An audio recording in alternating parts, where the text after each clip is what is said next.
we're really delighted to be named in the MadeAtUni Lifesavers campaign.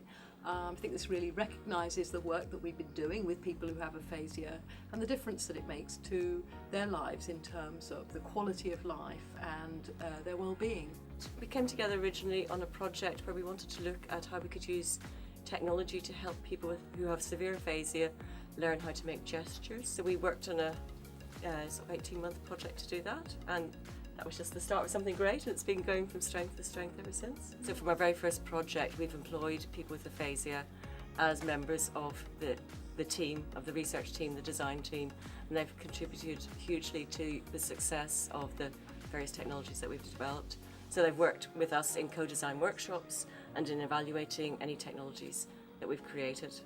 And speaking personally as somebody with a sort of computer science, human-computer interaction background, that's really helped me learn a lot about what it is like to live with aphasia and about the challenges that people with aphasia face when they use technology. So I'm a speech and language therapist, and I came onto the Eva Park team in 2012. We built Eva Park in a kind of iterative process, so tried various ways of interacting with the island, had to think about the kinds of conversations that people wanted to be able to have in Eva Park, and we came up with this space that allowed functional conversations for people with aphasia, so a kind of safe halfway house where people with aphasia could practice their everyday communication. And that first research project showed that people got positive gains in functional communication, so it meant that they had the confidence to go out there and order a coffee in a coffee shop, having had 5 weeks of practice of that in this simulated coffee shop, ordering Eva Park coffees. When your ability to communicate is impaired, that has such knock-on effects on things like your social networks and the ability to work. And what research shows us in aphasia is that people's social networks shrink massively after they have a stroke, so they have less friends. And this social isolation has led to often low mood and, in some cases, depression. The Communicate project was funded by the Barts charity, and this ran for 3 years, and we were investigating how we could make use of existing technologies, mainstream technologies, in the therapies for people with aphasia. So the technologies we used were things like e-readers, Kindles, or speech-to-text technologies, things like Dragon Naturally Speaking.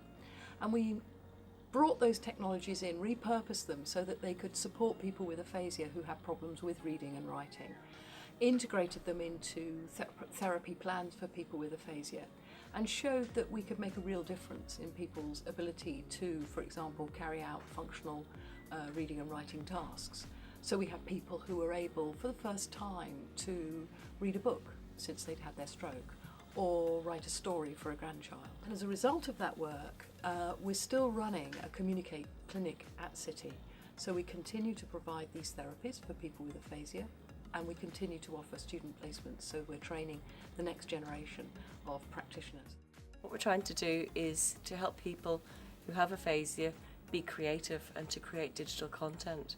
Because obviously a lot of sort of digital tools are inaccessible if you've got a language impairment, and that limits people's ability to do things like writing, to use social media, to use lots of the stuff that the rest of us take for granted. So we've been working on technologies to help people with aphasia be creative, create digital content, and we've produced a little app called MakeWrite.